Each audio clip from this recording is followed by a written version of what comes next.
ya kolela pona ekolo te toleli mpe mingi oyo ekomi ntango ya kotelema kolata kanda esantu kopamela ya kopamela kopapa ya kopapa kokata ya kokata kobelela moto na nzambe kita mpona kosikisa misala ya satana moto itisa moto yaya ezikisa misala ya satana na mboka moto itisa moto yaya ezikisa misala ya satana na mboka loboko na yawe ezali ya kosembola mapo ekolo epambolama mpe baye kongo bamona nkembo na yawe. Ouvrons nos Bibles. 1 Roi chapitre 13 du 1er au 5e verset. Deutéronome chapitre 12 verset 3. Mettons-nous debout. 1 Roi chapitre 13. Nous sommes en train de conclure ces enseignements sur renverser les autels sataniques. lelo nde tozali kosukisa mateya oyo tolandaki poso mobimba oyo elobi ya kokweyisa bitumbelo ya satani.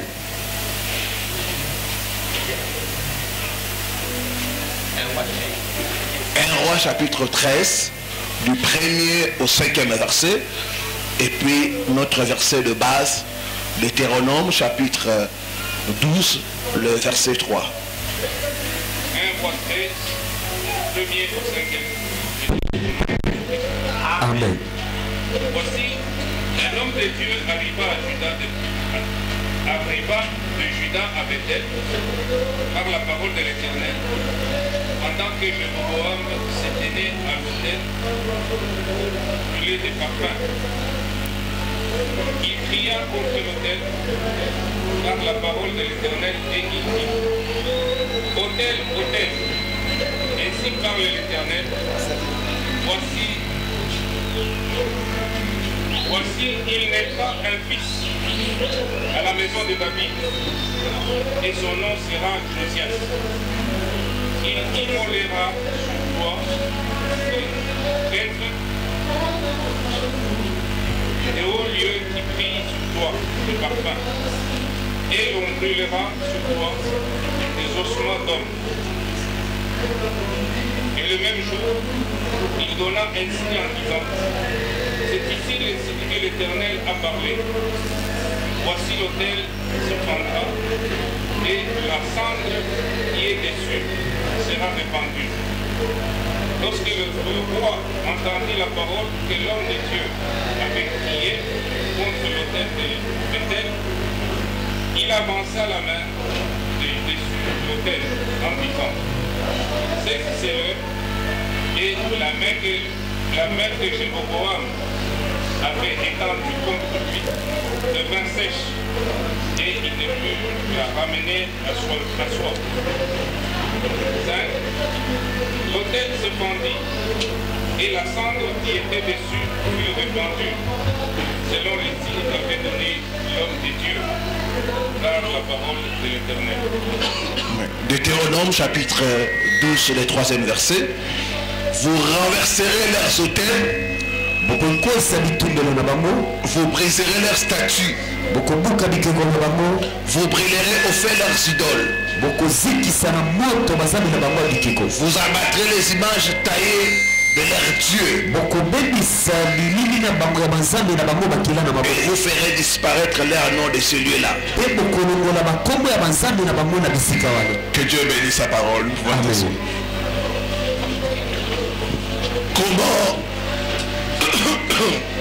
Comment renverser les autels sataniques?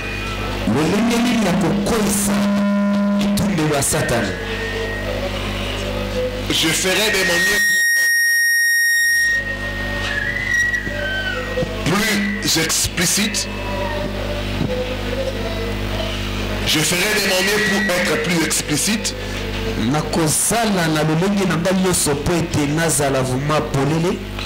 Afin que nous puissions comprendre comment, d'une façon pratique, d'une façon pratique, nous pouvons renverser les autels sataniques.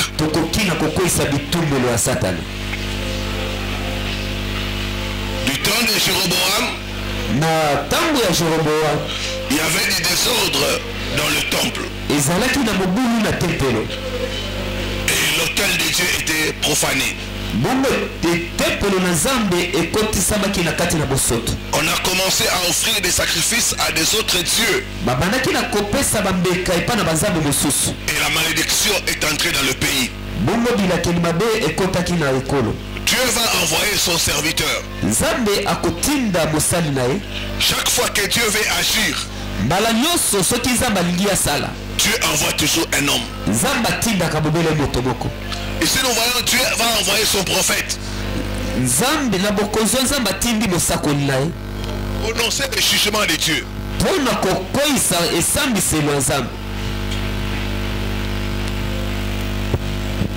Chaque fois que Dieu veut agir, il envoie son serviteur. Soit pour apporter un message de jugement, soit apporter un message de bénédiction.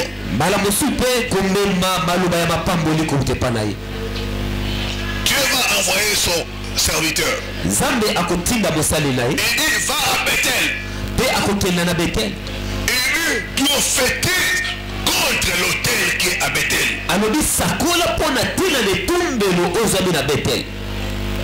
Ce matin, Dieu aussi nous a envoyés pour prophétiser contre les autels sataniques qui sont dans ta famille, qui sont dans ton environnement, qui sont dans ta maison et qui parlent contre toi. Nous voulons prophétiser le jugement de Dieu. Le prophète est allé selon l'ordre de l'Éternel.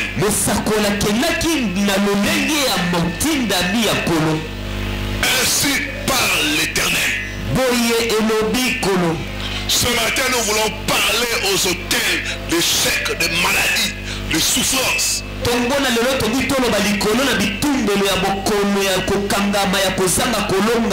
Nous voulons prophétiser que pour que ces hôtels puissent être renversés et leur pouvoir puisse être détruit au nom de Jésus.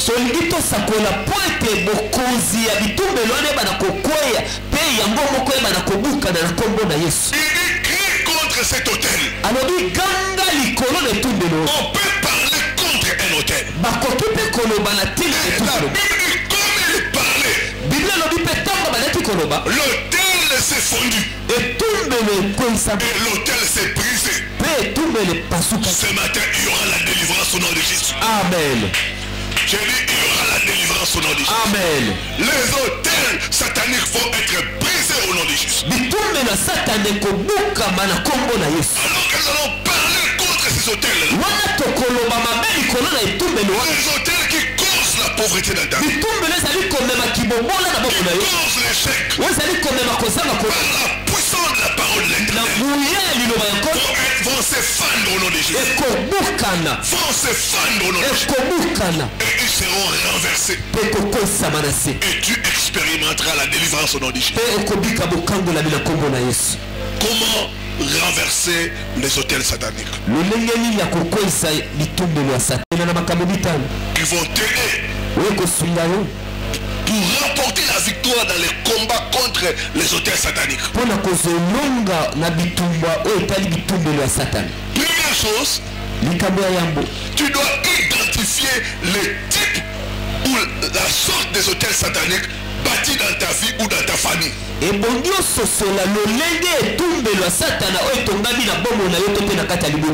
Tu ne peux pas vaincre un ennemi que tu ne connais pas.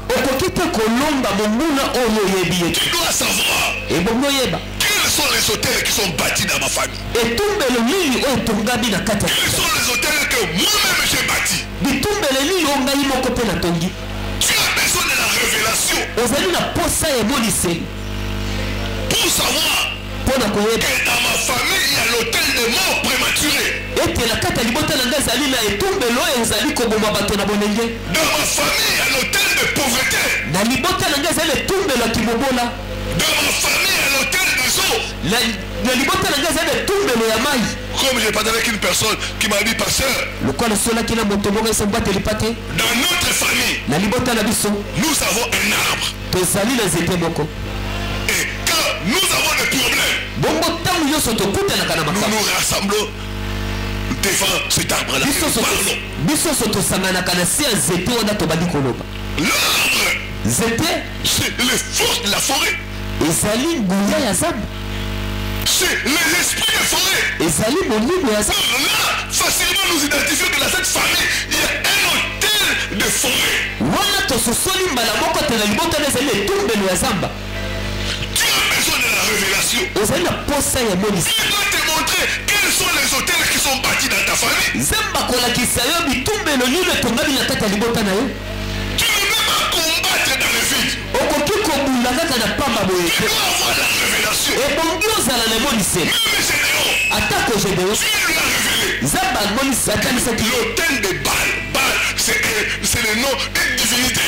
alors yebisa lobi etumbelo ya bale bale wana ezali nkombo ya bonzambe moko Qui est à ton père? oyo ezali ya tata na yo. Qui est à ton père? oyo ezali ya tata na Tu yo. souffres parce que ton père a érigé un mauvais hôtel. ozali koyokoma mpo tata na tongaka etumbelo ya mabe. Gédéon a eu la révélation. jedio azwaki emoniseli Et sur base de cette révélation, bongo na nzela ya emoniseli il wana a commencé à combattre. abandi kobunda Et il a eu la victoire. mpe azwaki elongo. Toi aussi, tu auras ta victoire au nom de Jésus. amen Tu auras ta victoire au nom de Jésus. amen. Tu as besoin de la révélation. ozali na posa ya emoniseli.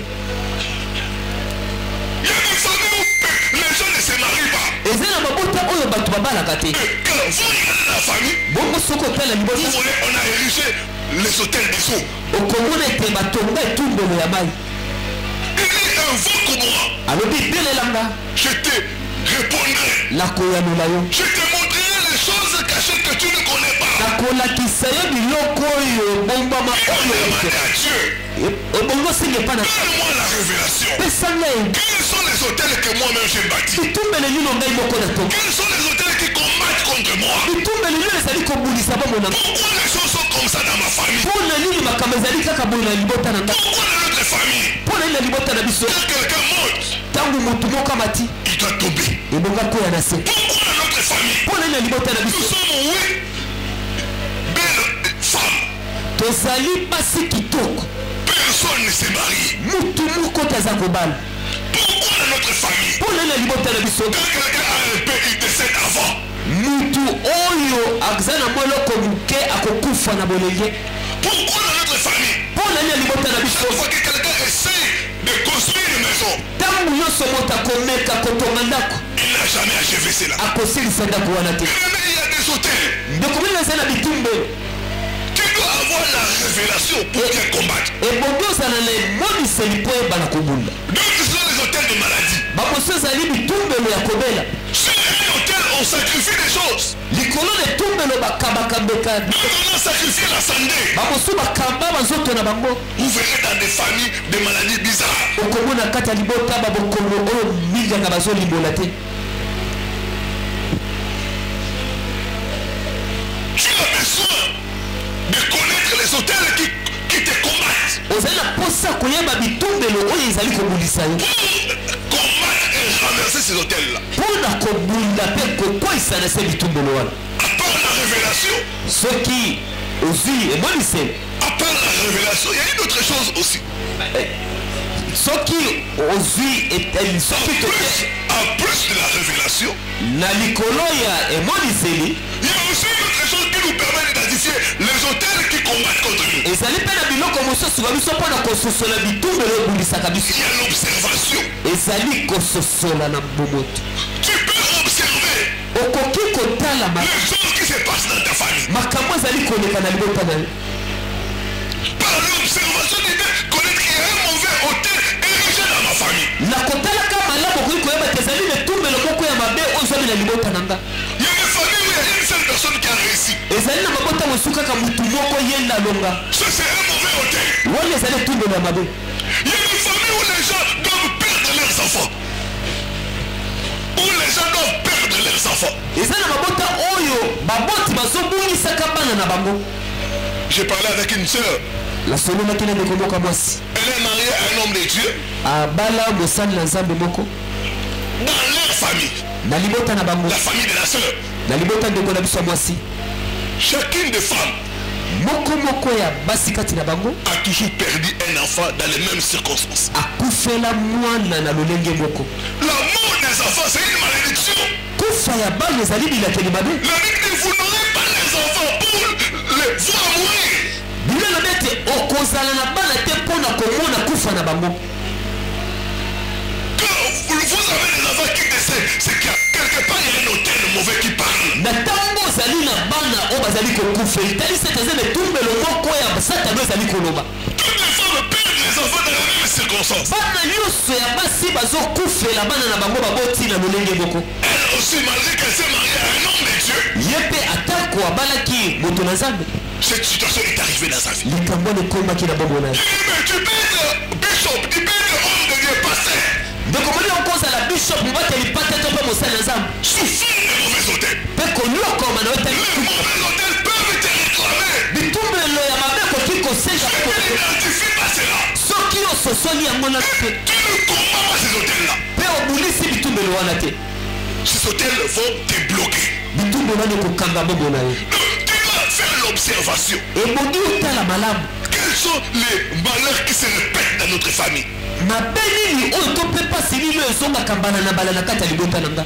Quels sont les endroits qu'ont fréquenté nos ancêtres, nos parents? bisika nini bakoko na biso baboti na biso bakotaka. J'ai parlé avec une soeur qui suivait mes enseignements. nasololaki na ndeko moko ya bosi oyo abandaki wana na mateya. En suivant les enseignements seulement, omona kolandaka bobele mateya elle va comprendre. akokenda kososola. Elle était née et grandie dans... C'est une famille où le papa était dans la maïkari. C'est-à-dire, c'est un mouvement, une science occulte. akende kososola ete abotamaki mpe akoli na moboti oyo tata nazalaki na misala ya soloka. Mais elle ne savait pas cela. ye banda koyeba yango L'observation. na kotalaka Il y a makambo. des choses par l'observation. Tu peux savoir quel type d'hôtel est bâti dans notre famille. ezali na makambo oyo moto akososolaka na nzela kotalaka malamu mpona kososola etumbelo nini ya mabe etongami na kati ya libo. Quel type d'hôtel moi j'ai bâti? etumbelo nini oyo ngai moko mpe natonga. Pourquoi les choses sont comme ça dans notre famille? mpona nini makambo ezali kaka bongo na libota na biso. Tu peux te renseigner. okoki mpe kotuna Tu bituna. peux poser des questions okoki kokenda kotuna bituna aux anciens de la famille, na bapaka ya libota à ceux qui connaissent bien votre famille, na baoyo mpe bayebi malamu libota na yo, à ceux qui connaissent l'histoire de votre famille. baoyo bayebi ebandelo ya libota. J'ai parlé avec une sœur. nasololaki na ndeko moko mwasi Et quand elle a commencé à faire des recherches sur leur papa, ntango bandaki koluka koyeba na yo etali papa ya boti ye, les gens commençaient à dire votre papa, bato babandi oyebisa bitata na yo il dormait dans des cimetières. abandaki kolala na bakunda. Le papa fait beaucoup d'argent. papa na bango azali na bisolo ebele. Eh bien, il avait sacrifié l'étoile de ses enfants. nzoka akabaka mbeka bizoto ya bana na ye nyonso. Donc, quelqu'un qui passait des nuits dans les cimetières, moto abandaki kolala na bakunda c'est un mauvais hôtel. ezali etumbelo ya mabe, C'est l'hôtel des morts. ezali etumbelo ya wei. Et dans la famille, beaucoup de cas de décès. bongo na libota bato ebele bakufa. Bien aimé dans le Seigneur, bolinga bikati par l'observation, na kotalaka malamu nous pouvons détecter les types des hôtels qui sont bâtis dans nos familles, les types des hôtels qui nous influencent. tokoki kososola lolenge ya bitumbelo etongami na libota na biso ezali kokosa biso. D'autres, vous venez des régions ou des provinces bamosusu bouti na baprovince où les gens ont un penchant vers l'alcool. bipai wapi bato ya ekolo wato mpe ya province wana bakangamaka na masanga. Vous savez, il y a certains ressortissants de certaines provinces, ils sont vraiment forts dans l'alcoolisme. boyebi ete eza na bato ya baprovince mosusu bazali makasi na oyo etali masanga. Si vous êtes de telle province, soki yo ozali moko ya province wana vous êtes sous l'influence de ces mauvais hôtels. na se bokambami ya etumbelo ya mabe wana. Alléluia église. Amen.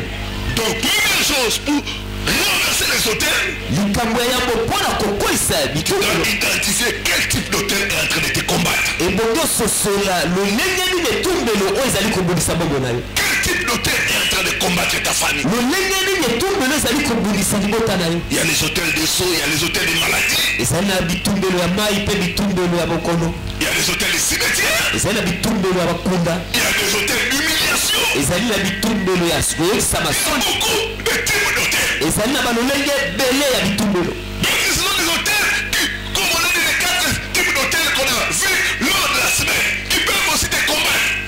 lokola tolobaki ete na bolenge nini ya bitumbelo moko nango mpe koki kobundisa yo.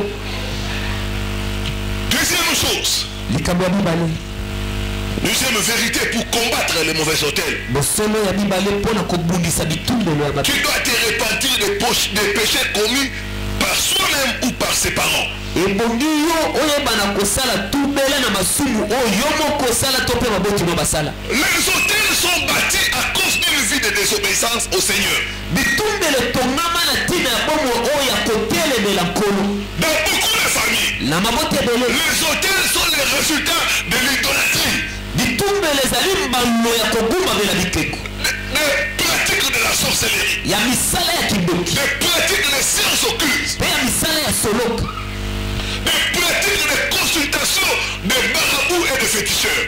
misala ya kokenda kokutelaka na banganga na bamara Pour une vie de désordre. mpona bomo ya mabe. Donc la repentance est une clé majeure pour briser les hôtels sataniques. tubele ekomi sikoyo efungola ya monene mpona kokweyisa etumbelo ya satani. Mais aussi c'est des hôtels que nous bâtissons à cause de l'ignorance. ezali mpe na bitumbelo tozali kotonga na ntina kozanga koyeba. La Bible dit mon peuple est détruit faute de connaissance. wiyelobi ete libota na ngai ebebisami na ntina kozanga koyeba. J'ai reçu le cas d'un couple. nakutanaki na babalani mibale. Leur maman est venue les visiter. La maman de la femme. mama ya mwasi ayaki kotala babalani wana. La maman est venue. mama ye Elle a dit non, je suis content de vous. Votre couple vous évoluez bien. alobi naza na esengo mpo namoni libala na bino ezokende liboso. Mais le temps est venu où on doit vous faire des cérémonies. ngonga ekoki oyo ebongi basala bino bikelakela. L'enfant demande c'est quelle cérémonie? mwana tuni bikelakela ndeni. Non, c'est pour vraiment protéger votre mariage. ezali mpona kobatela libala na bino. Ok. Il parle à son mari. Son mari dit ah, si c'est pour protéger les mariés, c'est bon. abeti lisolo mpo mobali na ye mobali na lobi lokola ezali mpona kobatela libala na biso ezali malamu. Qu'est-ce qu'on doit faire? nini tokosala? La maman dit vous devez acheter des poules vivantes. mama ebisa oyo bosomba soso ya basi oyo ezali na bomoi. Vous cherchez des feuilles de laurier et d'autres histoires qu'elle a écrites. boluki babiloko paster alobi wana. Des lumba-lumba, comme on appelle cela. lumbalumba. Et la maman dit, je vais préparer ces poulets-là. mama alobi ngai moko na kolamba soso wana. Personne ne doit voir là où je vais préparer cela. bongo mutu moko te amona bisika ngai na kolamba. Bon maman. Ok, on a donné à la maman d'aller préparer ça au garage. bayebisi mama kenda kolamba kuna bisika mituki ezalaka. Personne ne devait voir là où il préparait ses repas. mutu moko te ebongaki na ye atala bisika azolamba biloko wana. Elle a préparé les repas. alambaki biloko wana. Elle a couvert ça avec des draps blancs. azipi yango na dra ya pembe. Après, elle dit au couple, vous allez entrer à la chambre. alobi na babalani bokokota na chambre na bino. Vous allez manger seulement vous deux et personne ne doit voir comment vous mangez ça. bokolia kaka bino mibale mpe mutu moko te mona bino na ntango bozali kolia. Ils ont mangé ces poulets-là, ils ont terminé l'homme et la femme. bale bososo wana bango nyonso mibale bosombali basilisi. Ils ne veulent pas donner aux enfants. bongaki na bango te bapesa epa na bana. Après, ils ont fait des cérémonies, la maman est partie. na nsima oyo basali bikelakela na bango esili mama zongi. C'était passé 5 ans, 2 ans après. na nsima ya mibu mitano mibu sombi. Les conséquences maintenant ont commencé à suivre. mbano ya mosala wana ekomi kokokisa. Ces couples sont presque séparés. babalani wana bakomi lelo bakabwani. La maman est devenue le mari de sa fille. mama wana akomi mwasi ya butu ya mobali ya mwana na ye. Et beaucoup de commencé à arriver à ce couple. bongo makambo ya mabe komi kokota na kati ya baba na liwana. Bien-aimé, ça c'est la sorcellerie. Wana kindoki. Voilà, à cause de l'ignorance. Tala na zela kozanga moyebi. Les hôtels que nous bâtissons. Bitumbe lo tozali kotonga. Nous devons nous répartir, frères et sœurs. Ebongi biso tutumbe na Mais ndeko. placés comme cela. Na bisala lolenge ya boye. Ils sont allés en Dieu pour avoir la chance, pour attirer des hommes qui ont beaucoup d'argent. Bamosuba kena bandako banganga po bazwa bisolo to pe bazwa babaku malamu to. Ils vont les laver dans les fleuves, dans les rivières. Bamosuba sukola bango pembeni na bibale. Ce sont des choses qui ouvrent les portes. Ezali makambo afungolaka Nous bikolo. devons nous répartir de ces choses-là. Ebongi biso tutumbela na bisala wana. Une fois j'étais en train de prêcher. Bana moko na bandana na kote. Il y avait un frère, il venait. Ezaki de dekoma mbala bale. Il avait fait même 5 mois à l'église, il venait. Abale asalaki sasa motomba bale ko yamba na ba. Mais ces jours-là, Zoka mokolo wana. il a été touché par le Saint-Esprit. Asimamaki na molimo santo. Il est allé à la maison. Azongaki na ndako. Il a pris les choses qu'on lui avait données. Azwi biloko bapesaka ye. Il est venu avec ça. Ayaki nango. Il dit, pasteur, Abimobaki lipate. quand j'étais à Mbujimaï avant de venir à Kinshasa, Tangu nazaki na mbujimai ya bonaya na mboka mon oyo. oncle partenaire m'a appelé. Papa leki nanga benga kinga. Il m'a dit, je te remets ça Alobi na pesio biloko oyo. pour te porter chance et te protéger là où tu vas. Pona kobatela pende na oyo makama malamu. Suivant tes enseignements, Na konandaka mate. j'ai compris que ce n'était pas bien. La sosole tezalaki malamu Il y a te. beaucoup de gens, frères et sœurs. Ezali na bato ebele. Ils sont dans l'église. Oh bazali na kati Mais église. qui ont des amulettes, Oh bazali na bikelakela. qui ont des choses interdites, Oh bazali na biloko epekisami na qui kabasa. ont des fétiches avec eux. Oh bazali na bakisi elongo na bango. Bien-aimés, nous devons nous repentir de ces choses-là. Molinga nde bongi na biso tutumbela na biloko. Ce sont des choses qui bloquent des fois la délivrance. Ezali biloko epekisaka mokambo Tu ne peux epekisa. pas renverser un mauvais hôtel si tu as des choses de ces mauvais hôtels en toi.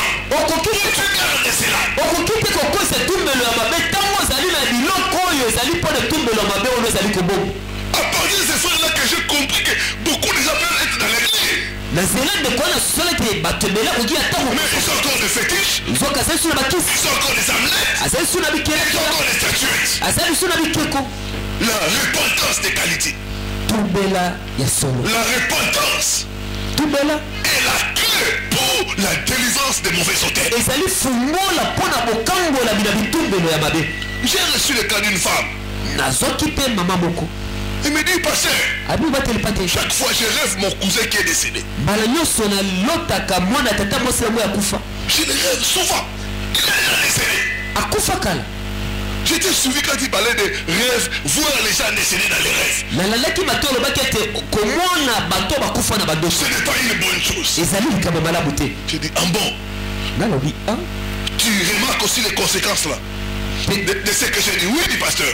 ozali kobika mpe makambo ngai nalobaki ya lalolu iyo Il est comment ces esprits m'a dit. mbala moko molimo santa alobi Je lui ai dit, tu ne peux pas voir quelqu'un dans les rêves. okoki te komona mutu na Ça badoso qui est rien, non. soki alobi likambo moko esika Chaque lesala personne que tu vois dans les rêves, mutu nyonso okomona na badoto c'est qu'il y a quelque chose quelque part. elakisi ete eza na eloko moko esika moko. Je lui ai posé la question. natuni mutuna Est-ce que vous êtes déjà sorti avec votre cousin? bobimaka bosangisaka nzoto na ndeko na yo wana.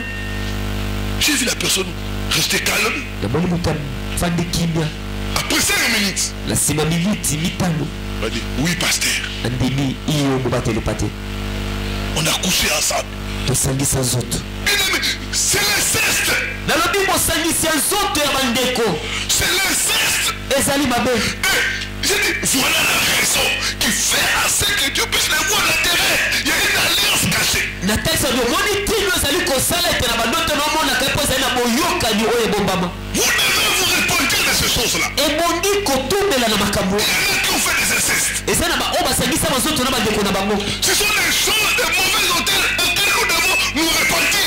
ezali makambo ya mabe bitumbelo ya mabe ebongi na biso totumbela na ntina na yango. Il y en a qui ont vu la vérité de leurs proches parents. eza na bato mosusu mpe bamona bolumbu ya baboti na bango. Ce sont des choses auxquelles nous devons nous repentir. ezali makambo esengi na biso kotumbela. L'inceste. bosangisi nzoto ya bandeko. D'autres ont pris des femmes d'autrui.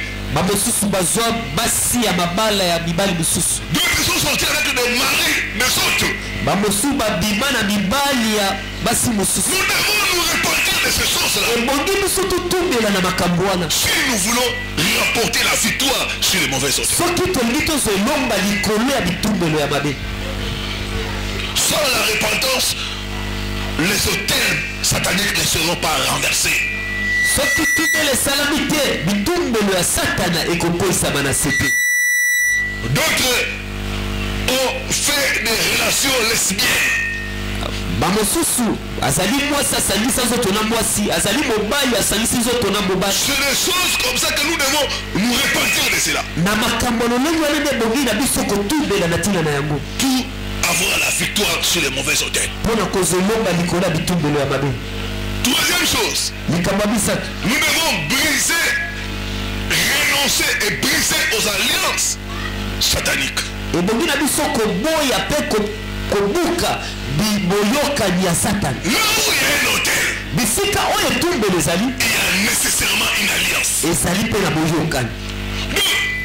Vouloir détruire, démolir les mauvais autels, na kolukaka kobebisa etumbelo ya mabe nous devons renoncer, dénoncer ebongi na biso toboya mpe tobimisa et briser les alliances sataniques. mpe kokweyisa boyokani ya satana. Dans un hôtel, on fait des vœux, on prend des engagements.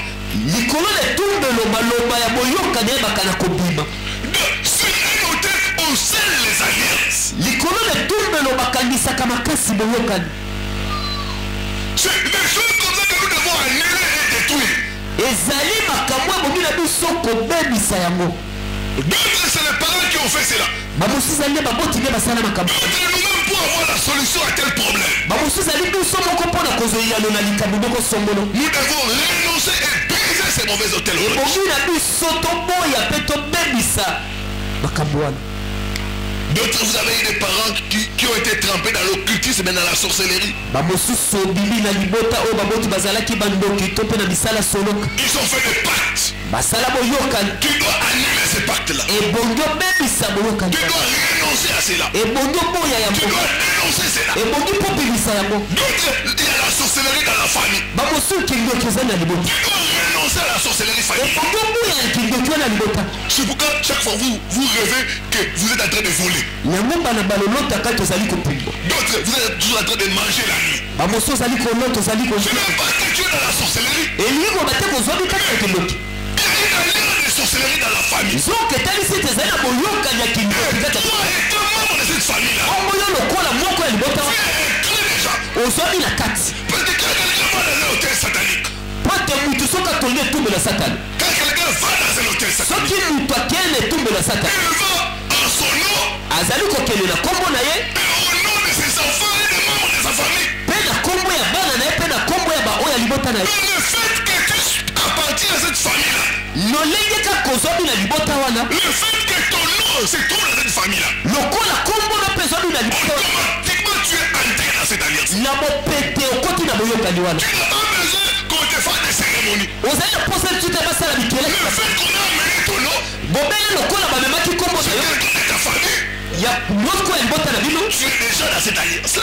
ozwami na kati ya boyokani Tu wana. dois renoncer, ebongi omoya détruire, kobebisa sortir de ces alliances. mpe kobima na boyokani Au wana. nom de Jésus-Christ, amen. j'annule les engagements que mes ancêtres ont pris. nabebisi makambo nyonso boyokani nyonso bakoko na nga Que basala dans notre famille, on ne doit pas se marier. ete na libota na biso moto akoki kobala Que te. dans notre famille, on ne doit pas être riche. ete na libota na biso tokofisa J'annule ces engagements. nabebisi Au boyokani nom de Jésus-Christ, kombo na yesu je masimu me tiens sur l'autel de la croix. nazomi na etumbelo ya Je kri dénonce les mauvaises alliances. nakeli mabe na bimisi Je renonce à ces alliances. naboyi boyokani J'annule les engagements non négociables. nabebisi boyokani Je déchire les documents. napasoli mikanda Au nom, de jésus-christ au nom. de jésus-christ. Vous savez quand un parent, boyebi ntango boboti boko tu vas par exemple, prenons l'exemple de ce qui se fait sur la terre ici. tozwandakisa makambo esalemaka awa na mabele na mokili. Quand tu vas chercher le travail, ntango ozokenda koluka mosala on te dit déclare-les tes enfants. balobi mpe pesa biso mpe kombo ya bana na Tu yo dois donner les enfants, le nom des enfants, leur date de naissance. okopesa kombo ya bana na mikolo mbotama na bango Et on va commencer aussi à payer les enfants. bakokoma mpe kofuta Donc bango. ça veut dire que les enfants sont liés à ces contrats-là. etalisi ete bana mosala oyo ozwi. Est-ce que quelqu'un est en train de me comprendre? Amen. Quelqu'un est en train de me comprendre? Amen.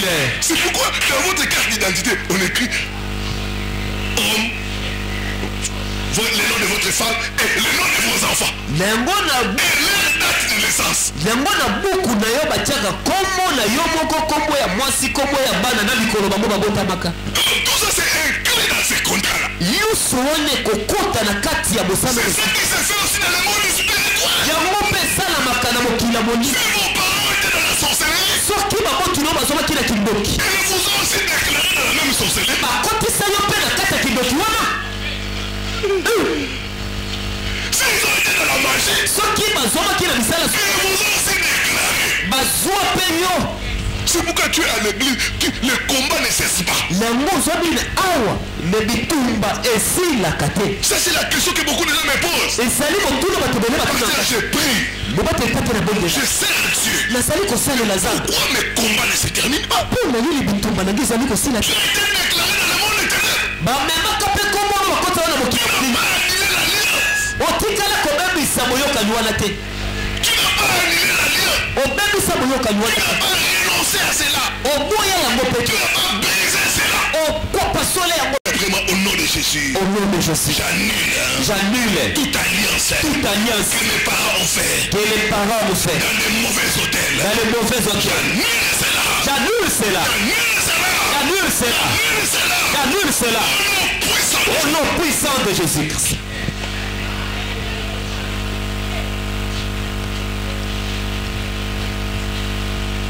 Donc il y a des choses auxquelles on nous a introduits parce qu'on nous a déclaré.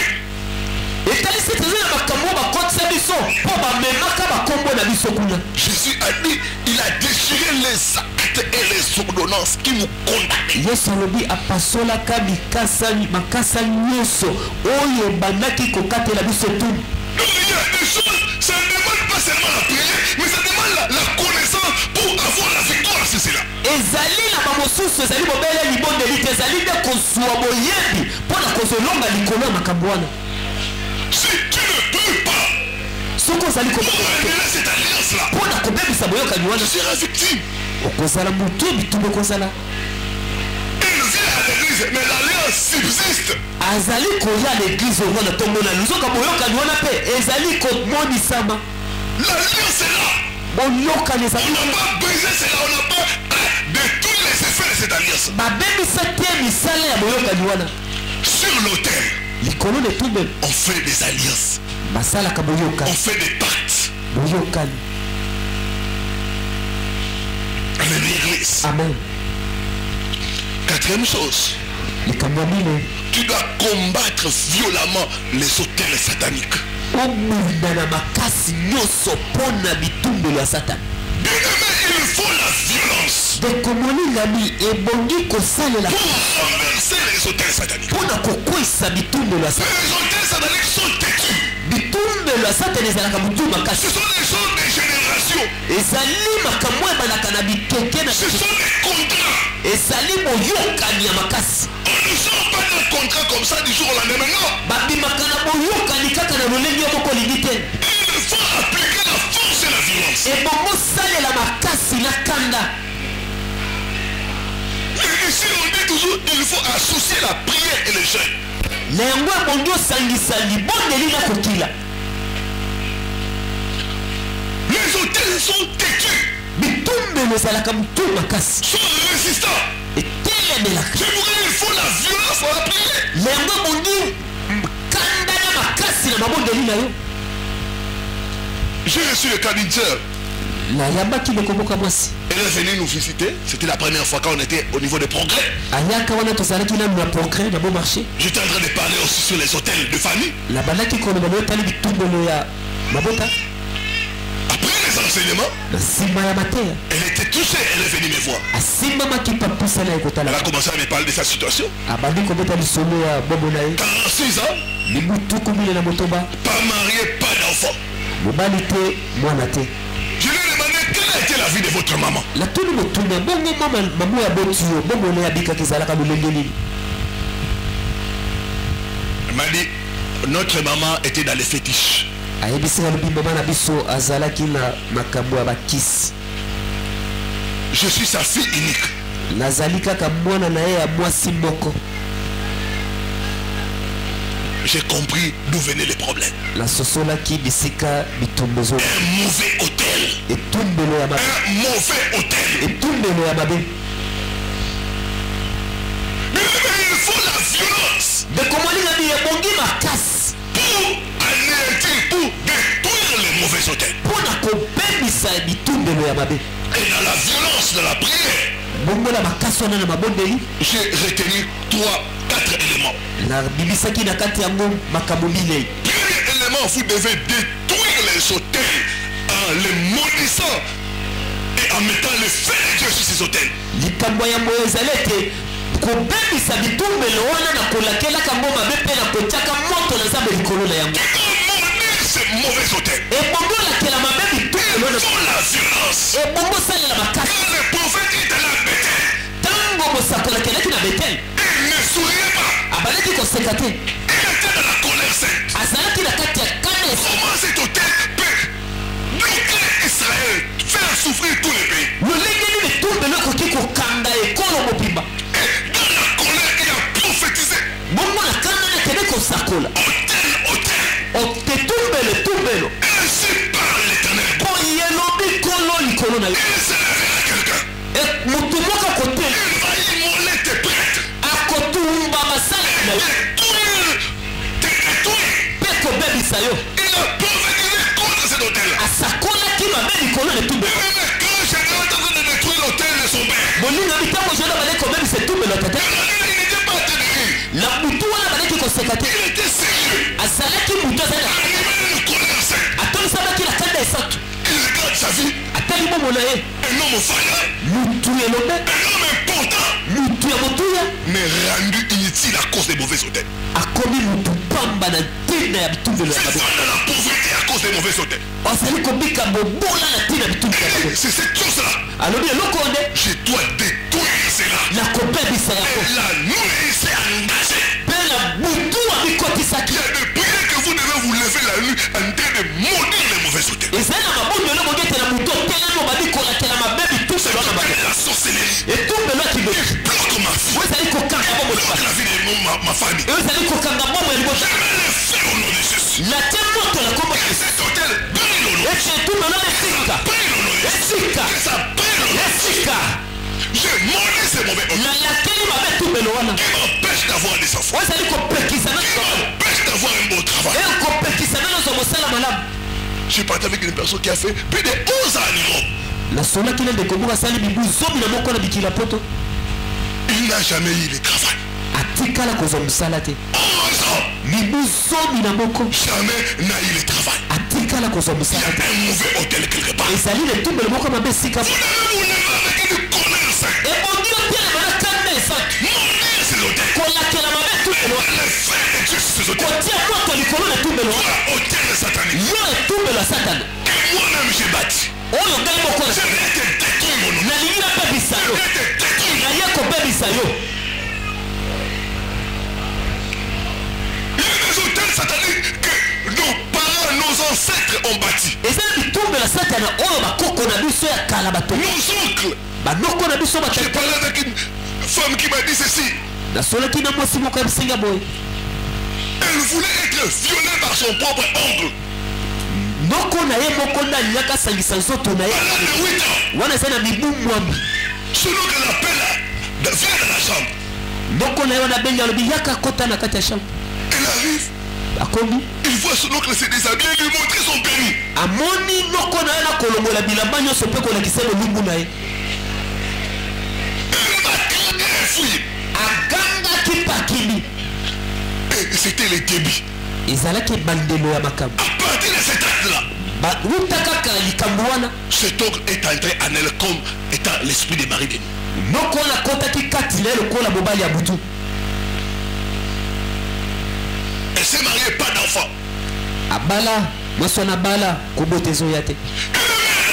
molingami kaka Nous devons combattre avec tous les sérieux les mauvais hôtels. ebongi tobunda na bomoto na biso nyonso na ntino etali Si bitu. nous n'engageons pas dans cette bataille, soki tomikotisi na bitumba wana te beaucoup vont rester statiques. ebele bakotikalaka lolenge moko. C'est vrai, nous irons au ciel. ya solo tokota lola Mais nous ne pourrons pas jouir de la vie abondante que Dieu prévoit pour ses enfants. zoka tokokata kosepela na bomo ya bofuluki oyo nzambe apesa mpo na bana na ye Gédéon savait Gédéon ane koyeba que c'était le combat de sa vie qui devait mener. ete ezalaki bitumba bomo no ebombaka telema mpo bunda D'autres, on les a condamnés au célibat dans les mauvais hôtels. bamosusu bakatela bango tumbu ya kozanga kobala na bitumbelo mabe Alors que j'ai raconté l'histoire de cette sœur, wana balai kobeta lisolo ndeko mwasi wana une autre sœur a entendu cela. ndeko mosu wa mwasi pa yoki yango Il m'a dit, pasteur, à l'âge de 9 ans, alobi ote pote ngai na bibuli ntango naza na bibuli libwa mon oncle m'a violé. noko na ngai mpe asangisaka nzoto na ngai Aujourd'hui, elle a plus de 40 ans. lelo oyo aleki mibu tuku mine Elle n'arrive pas à se marier. azokoka kobala Elle met le mauvais hôtel. molingani etumbelo ya Elle veut combattre avec tous les sérieux. ebongi obula na kanda nyonso Quittons cela. obebisa yango Envoyez les faits. kotinda moto C'est toi par les faits au nom de Jésus. bebisanga na moto J'ai demandé ton hôtel qui parle contre moi. nalakeli yo mabe etumbelo olobaka mabe mpo na nga Tu ne pourras plus me contrôler. okokoka lisusu te Je mets le fait de la destruction sur toi. natia moto oyo ebebisaka Au likolo na nom yo de Jésus na Christ. kombo na yesu Au nom puissant de na Jésus. kombo na nguya ya yesu Hôtel satanique. etumbelo ya satana Brise-toi au nom de Jésus. bebisama na kombo na yesu Brise-toi au nom de Jésus. bebisama na kombo na yesu Deuxième chose, combattre violemment les hôtels. likambo ya mibale oyo etali komulisama na makasi nyonso bitumbelo Retirez votre nom, vos bénédictions, kolongola kombo na yo na mapamboli na yo vos fertiles des hôtels sataniques. makambo ya malamu likolo ya bitumbelo ya satana Enlevez ton nom. ebongolongola kombo na yo Efface tout ce qui est à toi. na olongoli nyonso ezali ya yo Sur les mauvais hôtels. likolo etumbelo ya mabe J'efface mon nom. longoli J'efface mon nom. na longoli kombo na nga Je retire cela. na longoli yango Au nom puissant na de Jésus. kombo na nguya ya yesu Je retire toutes mes bénédictions. na longoli mapamboli na nga nyonso D'autres ont retenu leur promotion dans les mauvais hôtels. bamosusu bakanga na likolo ya bitumbelo na bombuti na bango na D'autres bisaka ont retenu leur mariage dans les mauvais hôtels. bamosusu bakanga babana na bango na bitumbelo wana D'autres ont retenu leur richesse bamosusu bakanga bozwi na bango likolo ya bitumbelo wana sur les mauvais hôtels. likolo ya Tu bitumbelo dois retirer ce qui est à toi. ebongo longola oyo ezali ya yo Qu'on a amené oyo bamemaka dans les mauvais hôtels. na bitumbelo ya Je retire cela. na longoli Je yango retire ma santé. na longoli nzoto Je retire mon mariage. na longoli libala Je na nga retire ma na promotion. longoli Je mokoso retire ma na richesse. na longoli bozwi na Au nga nom puissant. kombo na nguya ya yesu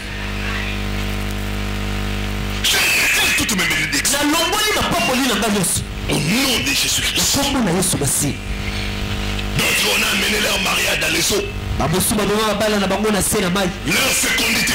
kobota na bango Vous devez retirer cela. ebongi olongola yango Je retire tout ce qui est à moi na longoli nyonso ezali ya ngai dans les mauvais hôtels. na bitumbelo ya mabe Au nom de Jésus. na kombo na Je yesu brise les liens. Je fais tout ce qui est à moi. na bimisi nyonso ezali ya nga Troisième chose. likambo misato Tuer les prêtres des hôtels sataniques.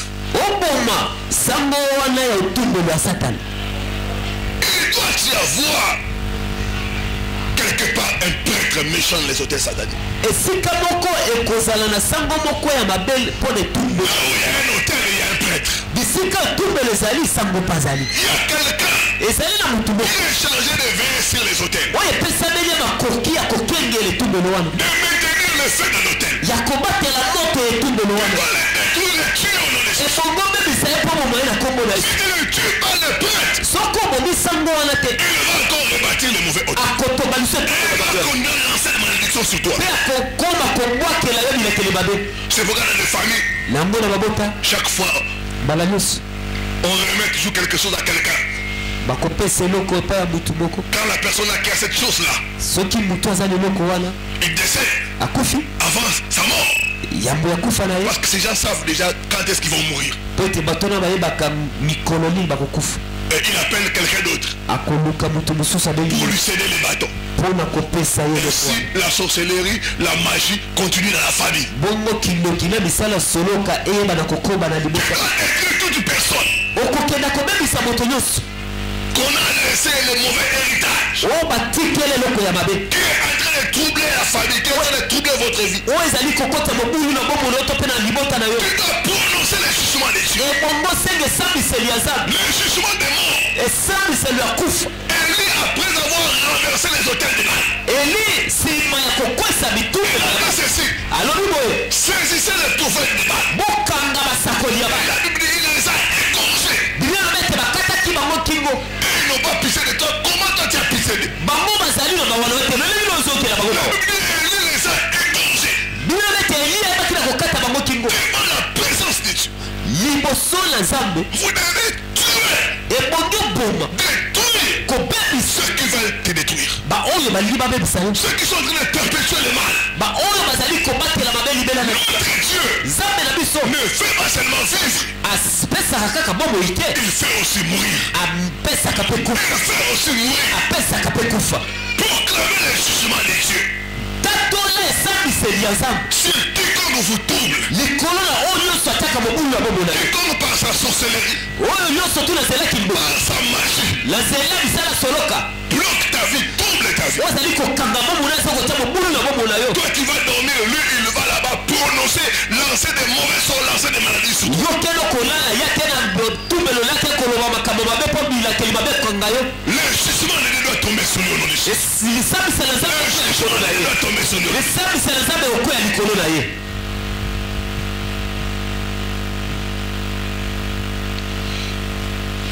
Et quatrième chose, bongo likambo tu mingi dois persévérer dans la prière. obika owumbela na Tu kati ya dois bondeli prier jusqu'à la victoire. obondela kino kosimba elonga Jusqu'à la victoire totale. kino na elonga ya Tu kobuka dois combattre. okobunda okobunda La délivrance, c'est le témoignage. kokambolama ezali litatoli J'ai parlé avec une personne nasololaki na moto moko qui m'a dit, pasteur, je suis allé quelque part, on m'a délivré de l'esprit de mari de nuit. akendeki esika moko babi ete naza na molimo ya basi ya butu J'ai dit, ah bon, abi ya solo on t'a délivré. bakamboli yo Tu es déjà marié. obali Oh, pas encore. nanu te Tu n'as pas encore été délivré des maris de nuit. okambolami nanu te na mobali ya butu Si tu es délivré, le mariage va venir. soki okambolami libala ekoya Les maris de nuit empêchent les mariages. mobali ya butu boyaka moto abala Si tu es délivré, soki okambolami le mariage doit venir. libala ekoya S'il n'y a pas le mariage, soki libala ezali te c'est que tu n'es pas encore délivré. Tu dois chercher encore la délivrance. ebongoluka bokambolami La délivrance, ce n'est pas le fait de tomber. bokambolami ezali likambo kokwea na se te Ce n'est pas le fait, oh, je ne vois plus ces rêves. Non. ezali mpe teke nazali komona so mabeto wana La délivrance, c'est le témoignage. bokambolami ezali litatoli Tu dois prier jusqu'au témoignage. ebongi obondela kino na kotatola Et tu n'as pas eu le témoignage. nano ozwi litatoli Tu te n'es pas encore délivré. etalisi eteli Tu dois bokambolami te continuer à chercher la délivrance. ebongi koba koluka bokambolami Prier jusqu'à la victoire. kobondela kino na elonga Combattre jusqu'à la victoire. kobunda kino na elonga Beaucoup d'enfants, dès qu'il combat, il voit que maintenant ça s'est calmé, il laisse. Non. ebela bana na nzambe ntanga bulia mona ete makambo ekomi neti La kokoma délivrance, c'est le témoignage. Donc, tu n'as pas le témoignage, tu dois combattre. bokambolami ezali na litatoli Tu dois continuer à gérer. Continuer à chercher Dieu. kokoma koluka nzambe Jusqu'au témoignage. kino na litatoli Priez. bondela Combattez. bunda Jusqu'à la victoire totale. kino na elonga ya botima Jusqu'au témoignage. kino na litatoli Jusqu'à ce que tu tiens. Tu te tiens debout. kino oyeba na kotelema Pasteur, bobateli pa te voici mon Adam. botala adabu na nga J'ai maintenant vaincu l'esprit des maris de nuit. nalongi molimo ya mibali ya butu Amen, l'église. amen Amen, l'église. amen Amen, l'église. amen Cinquième chose, enfin. likambo mitano Bâtir l'autel pour l'éternel. kotonga etumbelo mpo na nkolo Dans le monde spirituel, na mokili ya molimo Dieu n'accepte pas le vide. C'est des choses qu'il faut parler notre autel. ezali makambo elobisaka Nos offrandes, nos libéralités, nos dîmes. mete nazomi na biso maboza na biso Vous devez apprendre à soutenir l'œuvre de Dieu. ebongi oyekola kosunga mosala na nzambe Les offrandes, ce n'est pas avoir beaucoup, non. libonza to mpe mbeka ezali te kozala ngo ebele Chaque fois que tu as un peu, mbala nyonso ezali na moke tu sais poser quelque chose dans l'autel de Dieu. oyeba kotia likolo C'est là que Dieu te bénit. lolenge nzambe azali Il y a kokombola des combats, on ne remporte cela que par par l'offrande. ezala bitumba oyo elonge ya kaka na nzela ya libosa Par l'offrande. na nzela ya libosa Avant, j'ai prié. ya liboso na banda kobolela J'ai gêné, j'ai crié Dieu. na banda kokila mpe kobanga nzambe J'étais toujours dans la pauvreté. nazwamaki kaka na kibobola Jusqu'à ce que Dieu va m'éclairer. kino nzambe akokenda Il m'a dit, kososolisanga tu fais bien. osalaka malamu Mais tu manques une chose. nzoko ozali kozanga eloko moko Tu ne déposes pas l'offrande sur ton hôtel. otiaka boza te likolo letumbelo na yo J'ai commencé à faire cela. nabandi kosala yango J'ai commencé à faire cela. nabandi kosala yango J'ai commencé à voir la main de Dieu. mpe nabandi komona loboko na nzambe Je me rappelle, nazongisi makanisi quand lisusu nous avons essayé, ntango tozongi esiko j'ai déposé dans l'hôtel natiaki likolo letumbe une offrande de $1000. libosa moko ya $1000 J'ai déposé $1000 dans l'hôtel. natiaki $1000 likolo letumbe Frères et sœurs, ndeko na nga vous ne mosamba pouvez pas me combattre et me vaincre. okoki te komulisanga mpe Je kolobaka connais les secrets. nayebi sekele Je connais les secrets. nayebi sekele Pour que Dieu entre dans mes batailles. po ete eza bakota na bitumba na nga Quand j'ai fait cela, ntango nasalaki yango je vis encore la main de Dieu. namonaki lisusu loboko na nzambe Quand on a commencé la construction, ntango tobandaki kotonga Dieu m'a dit, tu dois encore faire une offrande. nzambe ayebisinga obozelanga lisusu J'ai encore déposé $1000. nazwi lisusu $1000 natia likolo letumbelo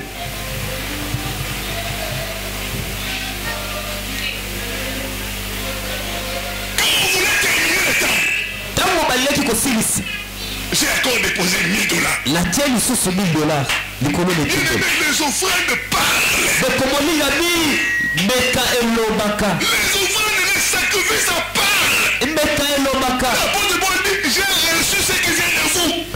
ntongo mpola alobi nazwaki oyo euti epa na bino Comme un sacrifice agréable. lokola mbeka malamu Dieu ne te demande pas de sacrifier ton fils. Non. nzambe alobi te kotumba mbeka mona Dans le Nouveau Testament, il y a nulle part où on te demande de donner ton fils. na boyokani ya sika bisika moko toba ete epesa mwana na Il yo a acheté des bœufs. to mpe kosomba bangombe Mais nous, nzoka biso dans le Nouveau Testament, na boyokani ya sika notre sacrifice, mbeka na biso acheter les chaises pour l'église, somba kiti mpona eto acheter les instruments, somba mikolo donner l'argent pour que la bonne nouvelle soit répandue. pesa misolo po ete sango malamu ekende na Ce mokili sont des sacrifices. ezali bambeka Ce sont des sacrifices qui parlent à notre faveur. ezali bambeka ozali olobaka mpo na bolamu Ils sont des portes. oyo efungolaka bikuke Il te fait bénéficier de la grâce et de la faveur de Dieu. oyo esungaka ete obika ngolu ya nzambe Bien aimé, des fois j'expérimente des choses que moi-même je ne comprends pas. ndekomina mimbala mosusu nazali kobika makambo nga moko nazwa Dieu kososola me dit c'est le mystère des sacrifices. nzambe alobi ete babomba mbelo Chaque ebeka fois.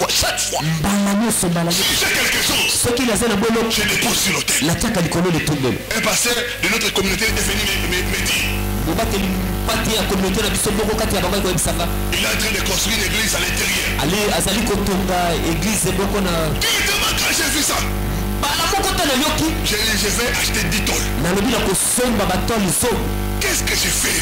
nini nasali Je suis toujours en train de rendre mon hôtel fort et puissant. nangi nazali komisa etumbelo nanga Chaque fois que tu as, yo mpe oza na yango chaque fois que tu as, mbala nyonso ozali na il faut déposer quelque chose sur ton hôtel. ebongo tie eloko moko likolo letumbelo na Pour faire avancer la cause du royaume. mpona komema mosika bokonzi ya lola Pour faire avancer le royaume de Dieu. mpona komema mosika bokonzi ya nzambe Bien aimé dans le Seigneur. olingami kati na Les gens de l'autre côté ont compris cela. bato ya ngambo mosusu wana basosola Il faut des sacrifices. Vous n'avez pas l'idée. bakabaka mbeka mbala na mbala Mais nous, enfants de Dieu, zoka biso bana na nzambe $5, $10, badolare mitano zomi ce sont des sacrifices. ezali babeka Un jour, un frère s'est levé ici. mokolo moko ndeko moko mbala atelemaki Il a dit, pasteur, moi je vais payer le loyer à l'église. alobi wateli pateli nani nakofuta loyer Comptez-moi. na sanza obondima Il y a l'église où je viens.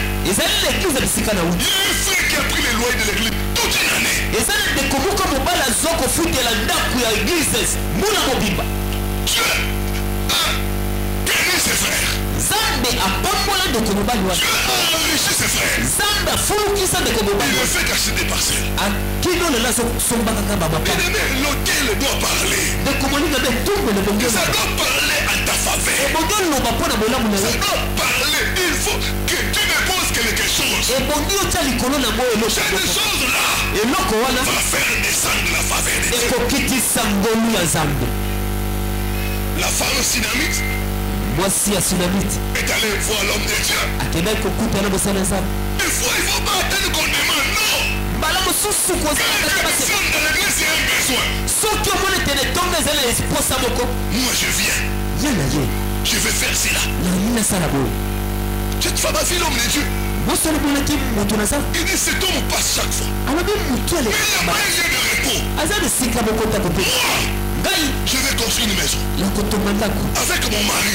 na mobali na ngai Quand il passe, ntango ya il aura un lieu de repos. akozwa esika Il pourra invoquer Dieu. oyo akoki kobelela nzambe Et en retour, bomona nsima Dieu va nous bénir. nzambe akopambola biso Bien aimé, olingami quel est le prix de l'enfant? talo ya mwana ezali combien L'hôtel etumbelo vous fait parler. elobaka Par cet hôtel-là, na nzela na etumbelo on wana a été béni par un enfant. apambolamaki na kozwaka mwana mobali Il y a des bénédictions auxquelles tu t'attends pas qu'ils viennent. Parce que ton hôtel est alimenté. eza na mapamboli mosu yo oyebi kutu te ozelaka kutu te yango moke koya mpo na nini mpo etumbelo na yo ezali kopela moto Il faut provoquer les bonnes choses. ebongi yo oyeba na koprovoke makambo malamu Il faut provoquer les bonnes choses. oprovoke makambo malamu kozela kaka te Nous avons des émissions à la radio. tolekaka na nzela na radio Tu peux prendre l'abonnement de ce mois-là. Moi, je paye cela. okoki koloba te na sanza oyo bisolo na ngane na kofuta Nous avons des sommes de Dieu. tozali na base na nzambe Tu peux dire, c'est moi ici, je vais mettre la provision dans la maison de l'homme de Dieu. olobi te sanza oyo na kozwa biloko etali ya kolia komela napesa ngo mpo mosala Ce nzambe sont les sautés, c'est les sacrifices sur l'autel. ezali mbeka likolo na etumbelo C'est comme ça que Dieu est en train de bénir les gens. na ebongoli nzambe azali kopambola bato Ceux qui ont compris le mystère du sacrifice. baoyo basosola mabombami ya mbeka Et leurs affaires, ils sont toujours en train d'aller loin. na mimongo na bango bazali komata komata Quand komata tu les vois les secrets, soki aboni sekele ils soutiennent l'œuvre de Dieu. asungi mosala Ils sont partenaires avec Jésus. bazala boyokani na yesu C'est l'autel. ezali etumbelo L'autel doit parler. etumbelo bongi eloba L'autel doit être alimenté. etumbelo bongi ezwaka Est-ce que biloko quelqu'un est béni? amen gloire à jésus Je vous ai livré les secrets. nakabeli bilo sekele C'est à toi de mettre cela en pratique. na yo sikoyo akotia na mosala Amen. amen Mettons-nous debout pour la prière. totelema mpona kobolela